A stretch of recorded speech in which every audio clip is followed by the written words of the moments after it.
ये क्या गुरुवर? ये वे नृशंस हैं शिष्य जो अपने विशेष सत्य को नहीं त्याग सकते। ये अयोध्या की सीमाओं में हाहाकार मचा देंगे। अयोध्या के वनों में इनका काल है। हरिश्चंद्र का पहला धर्म युद्ध इन्हीं से होगा। उसकी पहली परीक्षा आरंभ होती है।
महाराज की जय हो। मैं क्षमा भिक्षा मांगता हूँ। भय छोड़ो, बोलो क्या है। अरण्य सीमाओं से आए हुए ग्रामीण आपसे कुछ निवेदन करना चाहते हैं। राजा सदा प्रजा की रक्षा के लिए ही तो होता है। उन्हें शीघ्र उपस्थित करो। महाराज की जय हो। महाराज, आप ही हमारे पिता हैं, हमारे पालक हैं, रक्षक हैं। हमारी रक्षा कीजिए। रक्षा कीजिए महाराज। भयभीत मत हो। आप लोगों के लिए हम अपने प्राण भी दे सकते हैं। बोलिए, क्या विपत्ति आई है आप लोगों पर? अकस्मात अरण्य से आए जंगली जानवर ग्रामीणों को मारे जा रहे हैं। शस्य श्यामल भूमि का नाश कर रहे हैं। गांव में हाहाकार मचा हुआ है। मैंने अपने इकलौते पुत्र को खो दिया महाराज। जानवर उसे उठा ले गए। मंत्री, सेनापति, सेना सहित हम स्वयं भी वहां जाएंगे और उन रक्त पिपासु जानवरों का नाश करेंगे। आप लोग निश्चिंत होकर घर लौटिए। राज्य कोष से आप लोगों को पर्याप्त धन भी दिया जाएगा।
युद्ध में व्यूह का बड़ा महत्व होता है नक्षत्रक। मैं हरिश्चंद्र के लिए एक नवीन चक्रव्यूह रचने जा रहा हूं, परंतु इस व्यूह की सफलता तुम्हारे सहयोग पर निर्भर करती है नक्षत्रक। आज्ञा दीजिए गुरुवर। इस व्यूह में काम, नैतिकता और धर्म का मिश्रण है। काम, नैतिकता और धर्म का यह त्रिशूल उसे पराजित तो नहीं करेगा, परंतु उसके व्यक्तित्व के विनाश का मार्ग अवश्य खोल देगा।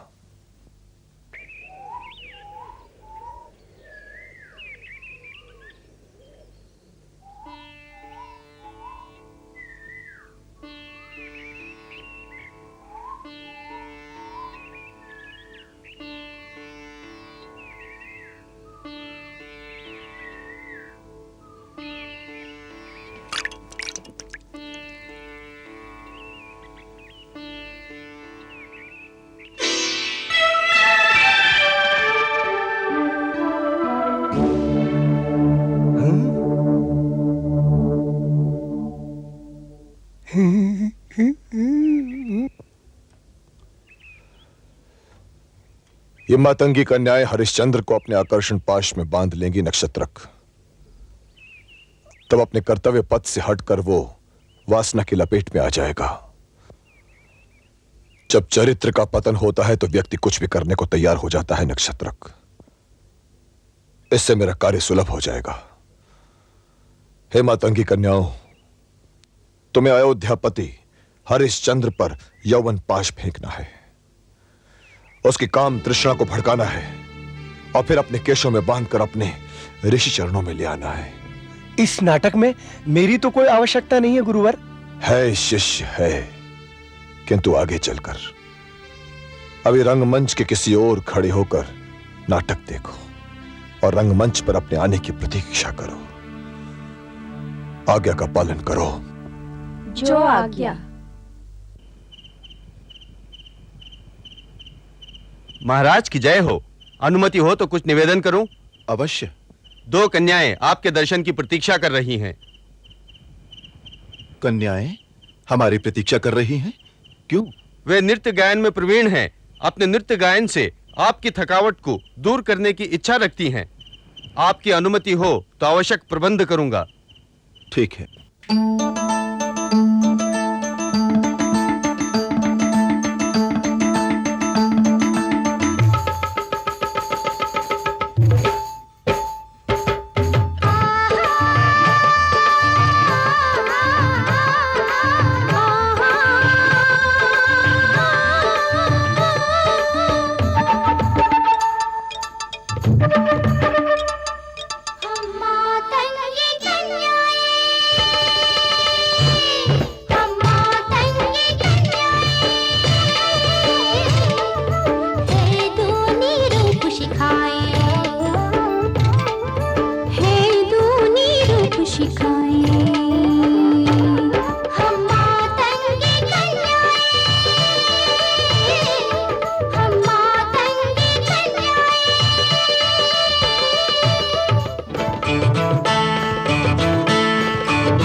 शिखाएं। हम मातंगी कन्याएं, हम मातंगी कन्याएं।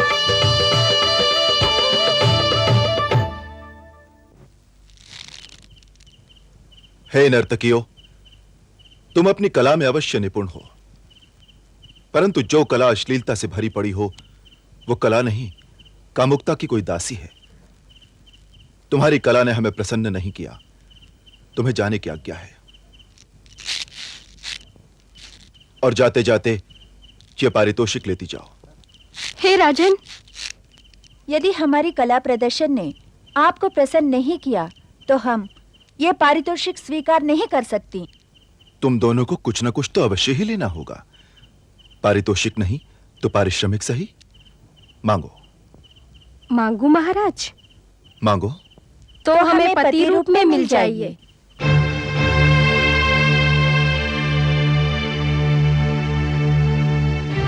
यह संभव नहीं है नर्तकी। आप वचनबद्ध हैं महाराज। नर्तकी, यह न भूलो कि हम विवाहित हैं। अग्नि को साक्षी बनाकर महारानी तारामती को पत्नी के रूप में स्वीकार किया है। हम अपने दायित्व से मुख मोड़कर आत्मद्रोह नहीं कर सकते। तो हमें अपने निकट रहने का सौभाग्य प्रदान कीजिए महाराज। हमें भोगिए महाराज, भोगिए महाराज। इससे पहले कि हम तुम्हें इस असभ्यता के प्रदर्शन पर कोई दंड दें, तुम दोनों हमारे शिविर से निकल जाओ, निकल जाओ। रुकिए महाराज, रुकिए। आप ये क्या कर रहे हैं? आपको ज्ञात है आप किन्हें ठुकरा रहे हैं? हे राजन, मैं महर्षि विश्वामित्र का शिष्य नक्षत्रिक हूं। आप इनका अपमान करके महर्षि विश्वामित्र का अपमान कर रहे हैं, क्योंकि ये उनके तपोबल की रचनाएं हैं। महर्षि विश्वामित्र की रचनाएं? और रचनाएं तो संतान के भांति होती हैं। तब तो ये दोनों उनकी पुत्रियां हुई ना। मैं ये नहीं कह सकता। महर्षि का क्रोध इस अपमान पर आपको क्या दंड देगा?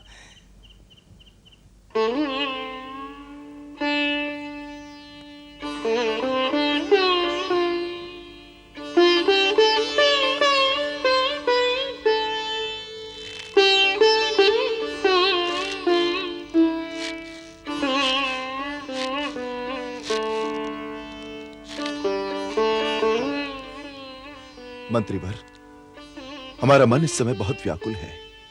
इसमें व्याकुल होने की क्या आवश्यकता है राजन?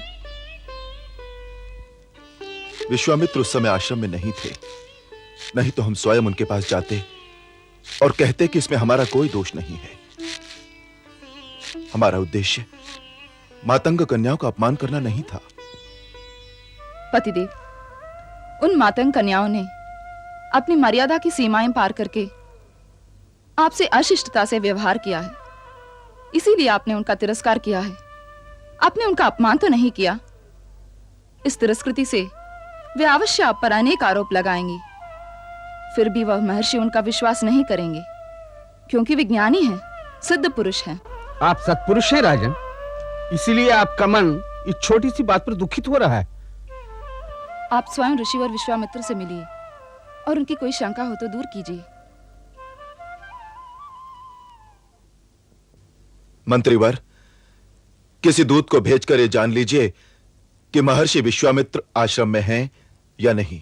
हरिश्चंद्र, अपने राजा होने का इतना गर्व, अपने अधिकारों का इतना दुरुपयोग, अपने ही ऋषि विश्वामित्र का ऐसा अपमान, अपनी सचरित्रता का ऐसा दिखावा।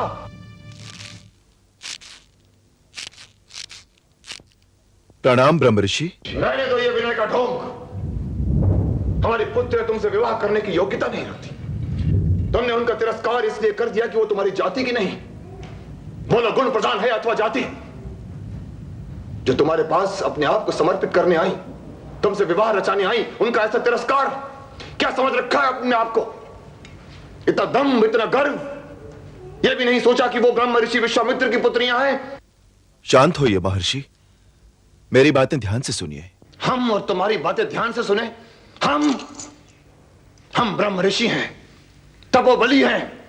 हमने नवीन सृष्टि की रचना की है। वही हम विश्वामित्र तेरी दृष्टि में कुछ भी नहीं। ऐसा मत कहिए ऋषिवर। मैं आपके सामने कुछ भी नहीं हूं, सूर्य के सामने बाती जैसा हूं। आप समस्त लोकों के अधिपति और मैं केवल इस कौशल राज्य का राजा। मैं और आपका अपमान ये मैं कैसे कर सकता हूं? मैं तो ये बात सोच भी नहीं सकता। तो करो विवाह हमारी पुत्रियों से। ऋषिवर, आप सर्वज्ञानी हैं, तपस्वी हैं, गायत्री को प्रकट करने वाले तेजस्वी हैं। आपको मेरी परीक्षा लेना शोभा देता है? विवाह वंश वृद्धि के लिए होता है और मैं पहले ही विवाह करके अपना धर्म निभा चुका हूं। मेरा एक पुत्र भी है। इस उम्र में और विवाह कैसे कर सकता हूं? राजा होते ही हैं सुख के लोभी, भोग विलास के आदि। वो अनेकों विवाह रचा सकते हैं, किसी से भी विवाह कर सकते हैं। परंतु यह तो धर्म के विरुद्ध है। ऐसा करना इच्छाओं का दास बनना है। मुझ जैसे गृहस्थ के लिए ऐसा करना पाप है। पाप और पुण्य की बातें तुम हम ही से कर रहे हो, विश्वामित्र से। हरिश्चंद्र, तुम्हारे पिता का शुभ चिंतक ये विश्वामित्र तुम्हें यह आज्ञा देता है कि यह विवाह करो। ऐसा करना अधर्म नहीं, धर्म है। अन्याय नहीं, न्याय है ये। आप जैसे ऋषि के लिए ऐसा कहना क्या न्याय संगत है? विवाह बंधन में बंधी पत्नी को छोड़कर किसी और स्त्री से विवाह करना क्या उचित है? मैं एक पत्नी व्रती हूं, सत्य के व्रत का पालन करता हूं। मुझ जैसे को ऐसा आदेश देना धर्म के नियमों के विरुद्ध है ऋषिवर। धर्म और अधर्म की बातें हमसे ना करो हरिश्चंद्र, हम ही को लो। हम विवाहित थे, फिर भी हमने मेनका से विवाह किया है। क्या यह अधर्म हुआ? अधर्म तो है कन्या की प्रेम की इच्छाओं को ठुकराना। तुमने हमारी कन्याओं की इच्छाओं को ठुकराकर पाप किया है हरिश्चंद्र। बोलो, क्या दूसरा विवाह अधर्म है? कितने देवता ऐसे नहीं जिनकी एक नहीं, दो नहीं, तीन तीन पत्नियां हैं? हमारा कहा मानोगे तो हम तुम्हें सब कुछ दिला देंगे हरिश्चंद्र। बोलो, तुम्हें क्या चाहिए? पारिजात, कल्पवृक्ष, अमृत, क्या चाहिए तुम्हें? मैं आपके प्रलोभनों में आकर सूर्यवंश का गौरव मिट्टी में मिला दूं, उसे धराशायी कर दूं? इस पाप कर्म से अच्छा तो यही होगा कि मैं इस राज्य का ही त्याग कर दूं। राज्य छोड़ दूंगा, किंतु धर्म नहीं छोड़ूंगा। धर्म नहीं छोड़ोगे? नहीं। राज्य छोड़ दोगे? हां। अपना वचन निभाने के लिए सिंहासन भी त्याग दोगे? त्याग दूंगा। तो फिर डटे रहो अपने वचन पर हरिश्चंद्र। या तो मेरी पुत्रियों से विवाह करो या राज्य त्यागो। आपकी पुत्रियों को कदापि स्वीकार नहीं करूंगा। राज्य छोड़ दूंगा। सच हरिश्चंद्र?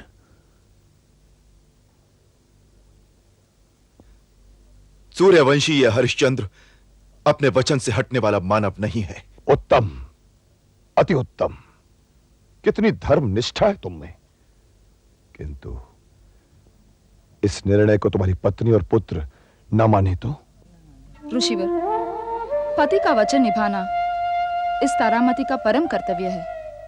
सपने में भी मैं उनकी बात नहीं टालूंगी। हरिश्चंद्र, तब तो अपना ये राज्य त्यागो। अब राज्य छोड़कर जाने का समय आ गया है। महाराज, आप राज्य छोड़ नहीं जाएंगे, नहीं जाएंगे, नहीं जाएंगे, नहीं जाएंगे, नहीं जाएंगे, नहीं जाएंगे, नहीं जाएंगे, नहीं जाएंगे, नहीं जाएंगे। महाराज, आपके बिना ये राज उस शरीर के समान है जिसमें प्राण नहीं। आप चले जाएंगे तो हम अपने आप को मृत्यु दंड देंगे। आप जनता से इस प्रकार मुंह मत मोड़िए महाराज। आप नहीं जाएंगे महाराज, नहीं जाएंगे, नहीं जाएंगे, नहीं जाएंगे, नहीं जाएंगे। मैं आप लोगों को छोड़कर कहीं जाऊं भी तो क्या हुआ? मैं जहां भी हूं आपका हूं और आप सब मेरी प्रिय जनता हैं। हरिश्चंद्र, तुम्हारी बातों से हमारे विरुद्ध षड्यंत्र की दुर्गंध आ रही है। राज्य हमारा और जनता तुम्हारी। इसका अर्थ तो यह हुआ कि ये लोग हमारी आज्ञा न माने, हमें राज्य सिंहासन पर न रहने दें। तुम यहां रहोगे तो हम राज्य का शासन नहीं संभाल पाएंगे, हमारे राज्य में शांति नहीं होगी।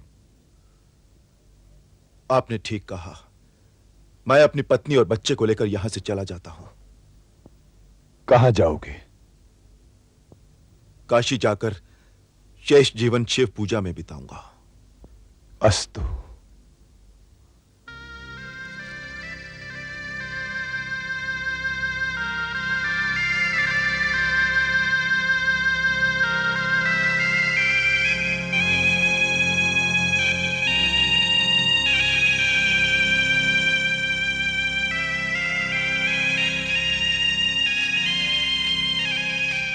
ठहरो।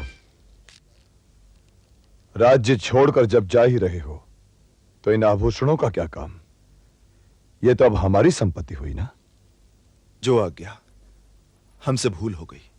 ऋषि विश्वामित्र, आप हमारी सहनशीलता की परीक्षा ले रहे हैं। ऐसे उत्तम राजा के साथ ऐसा व्यवहार? हम हमारे राजा को नहीं जाने देंगे। नहीं जाने देंगे, नहीं जाने देंगे, नहीं जाने देंगे।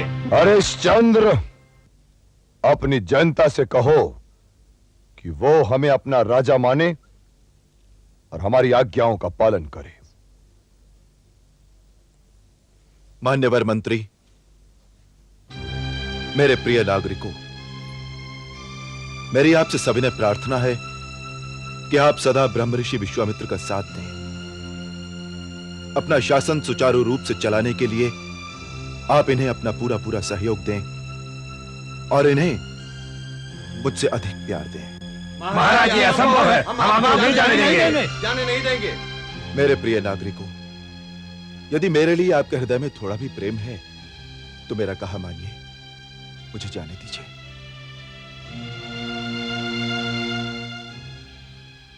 ठहरो हरिश्चंद्र, हमने जाने के लिए कहा तो तुम चल पड़े। तुम अपने आप को सत्य का व्रती कहते हो, यह कहकर दंभ भरते हो कि सूर्य और चंद्र निकलें या ना निकलें, परंतु यह हरिश्चंद्र का भी अपने वचन से नहीं टल सकता। कहते हो ना? हां। तो फिर यह क्या? हमसे क्या भूल हो गई ऋषिवर? तुमने हमारा ऋण चुकाया। आप किस ऋण की बात कर रहे हैं? अति उत्तम, तुम हमारे ऋण की बात ही भूल गए। सत्यवान कहलाते हो और असत्य बोलने में थोड़ी भी झिझक नहीं। आप कहना क्या चाहते हैं? तुम्हें क्यों कर स्मरण होने लगा? आवश्यकता तो हमारी है। तुमने उस समय वचन नहीं दिया था कि यज्ञ के लिए आवश्यक धन दोगे? यह था ना? हां, वचन दिया था। तो फिर वो ऋण नहीं चुकाओगे?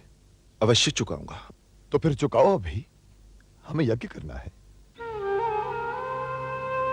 ऋषिवर, मैं अपना सर्वस्व आपको समर्पित कर चुका हूं, फिर और मेरे पास देने के लिए रखा ही क्या है? तो फिर स्पष्ट कह दो कि तुम हमारा यह ऋण नहीं चुका सकते। हरिश्चंद्र ने जब राज्य छोड़ दिया तो क्या वो अपने वचन से टलेगा?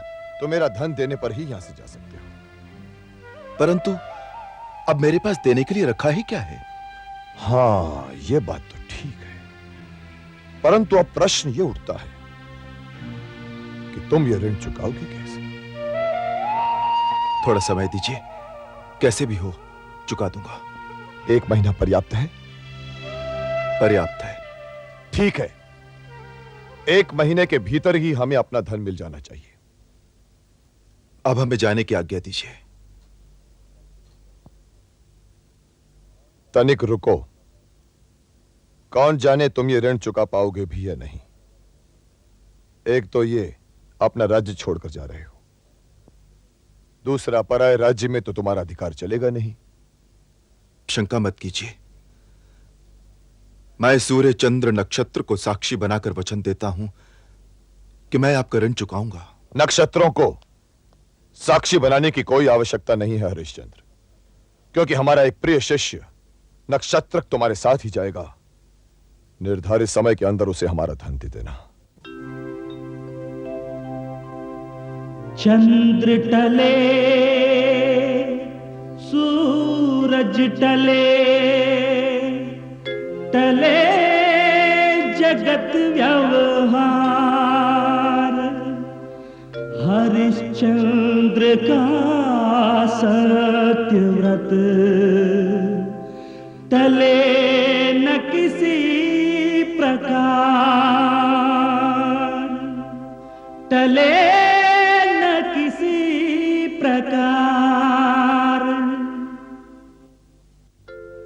दिया स्वप्न में राज था, दिया सत्य में राज, चले राज सुख त्याग कर, चले त्याग साम्राज्य, चले त्याग साम्राज्य।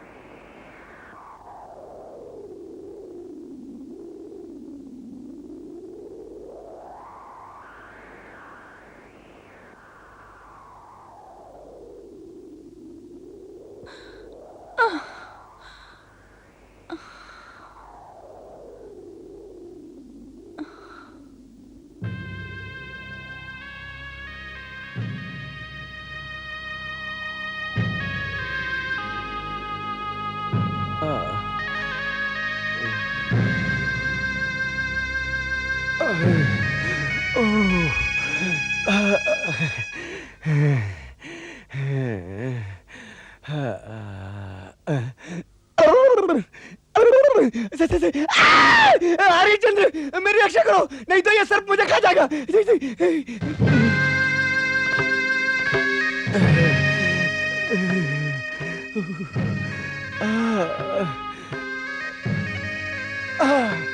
मुझसे अब चला नहीं जाता। ऋणदाता गुरुश्री और ऋणी आप दोनों ही ठीक है, पर मैं पिसा जा रहा हूँ आप दोनों के बीच। स्वामी नक्षत्र, क्या हुआ? होना और क्या है, मृत्यु मुझे शीघ्र ही निकल जाएगी। अमंगल की बातें न कीजिए। सच्चाई में मंगल और अमंगल नहीं होते माता। सच तो अब ये है कि मैं यहाँ प्यासा ही मर जाऊंगा।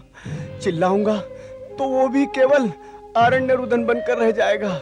यहाँ के क्रूर जंतु मुझे खा डालेंगे, यही सच है। और मेरे मरण का पाप आपके सर होगा, आपके सर होगा, आपके सर होगा। स्वामी, आप यहीं ठहरिए, मैं अभी पानी का प्रबंध करता हूँ। आपका जाना व्यर्थ है राजन, व्यर्थ है। आपके लौटने तक मैं मर जाऊंगा, मैं प्यासा ही मर जाऊंगा, मर जाऊंगा, मर जाऊंगा। अब घबराइए नहीं विप्रवर, वे अभी लौट आएंगे।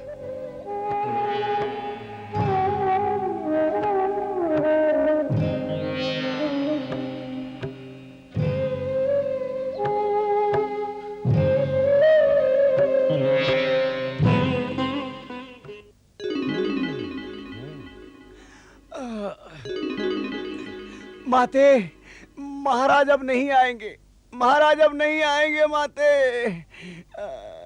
वे आते ही होंगे विप्रवर। इस भूख प्यास से तो किसी भी क्षण मर सकता हूँ, किसी भी क्षण मर सकता हूँ माते। माँ, मुझे भूख लगी है। भगवान, मुझे अभागिन पर इतना क्रोध क्यों? मुझसे ऐसा क्या अपराध हुआ कि अपने पुत्र को कुछ भी खिलाने की स्थिति में नहीं? वह भूख से तड़प रहा है और मैं असहाय होकर चुप खड़ी हूँ। माँ के लिए इससे बड़ी वेदना और क्या हो सकती है? माता, बड़ी प्यास लगी है, जीभ सूख गई है माता। नक्षत्र, थोड़ा और सहन करो, वे पानी लाएंगे, फिर कंदमूल का प्रबंध करेंगे। इस घोर अरण्य में फल देने वाले पेड़ कहाँ है माता? अब मेरे जीवित रहने की आशा छोड़ दीजिए, छोड़ दीजिए। हे शिव, हे परमेश्वर, हे हमारे कुल देवता, ये कैसी परीक्षा है? कष्टों से हम कभी चिंतित नहीं हुए, नहीं होंगे, परंतु ये बेचारा ब्राह्मण हमारे कारण मरने जा रहा है। इस पाप से हमारी रक्षा करो। अब मरना तथ्य है माता, तथ्य है। देवताओं, यदि मेरे पति श्री हरिश्चंद्र सत्यव्रती हैं और मैं अपने पति की सेवा शुद्ध और पवित्र हृदय से कर रही हूँ, तो आवश्यक फल प्रसादिए, जिनसे इस ब्राह्मण के प्राण की रक्षा हो सके।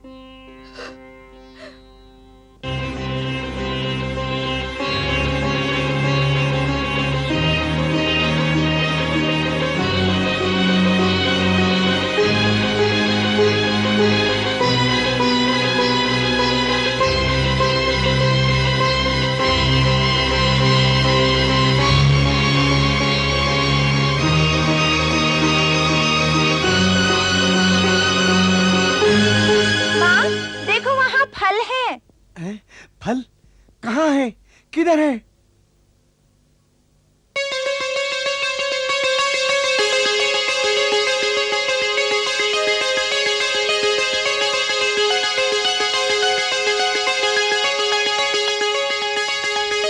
माते, यहाँ तो सब फल ही फल है। ब्राह्मण, इन फलों को स्वीकार कीजिए।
प्रणाम ऋषिवर।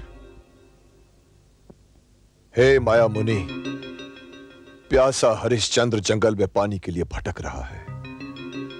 उसे बरगद वृक्ष के तले ले जाओ। जो आज्ञा।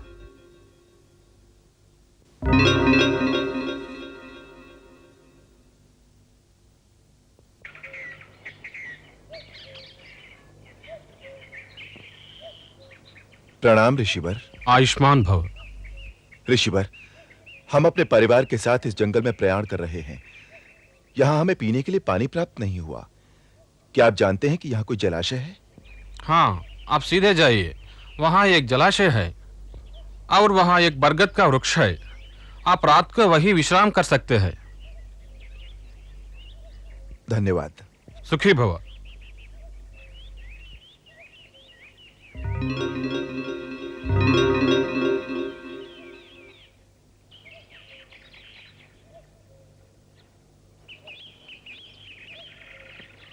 नक्षत्रक, निकट ही एक जलाशय है, चलिए वहां चलते हैं। नहीं राजन नहीं, अब पेट भर गया आम खाकर। आम? आम कहाँ मिले? ये सब भगवान की लीला है और तारामती देवी के पातिव्रत की महिमा है।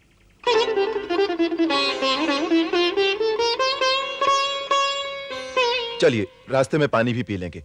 वहीं बरगद का एक वृक्ष है, रात्रि में वहीं विश्राम करेंगे। आइए। चलो माता, चलो।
ऐसा मत कहिए विप्रवर। हमारे कारण आपको बहुत कष्ट झेलने पड़े। पत्थरों पर चल चल कर आपके पांव छिल गए, कांटे चुप चुप कर आपके पांव से रक्त बहने लगा। इसीलिए तुम हमें यहाँ ले आए, ताकि कोई भूत पिशाच हमें खा जाए और तुमसे ऋण मांगने वाला कोई ना हो। अरे हरिश्चंद्र, तुमने बड़ी दूर की सोची। विप्रवर, हम अपने प्राण देकर भी आपकी रक्षा करेंगे। आप भयभीत न होइए। आप सब निश्चिंत होकर सोइए, हम आपकी रक्षा करेंगे। यही उचित है। मैं वहां सो जाता हूँ।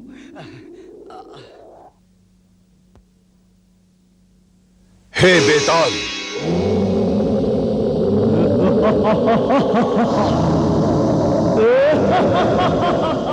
प्रणाम ऋषिवर।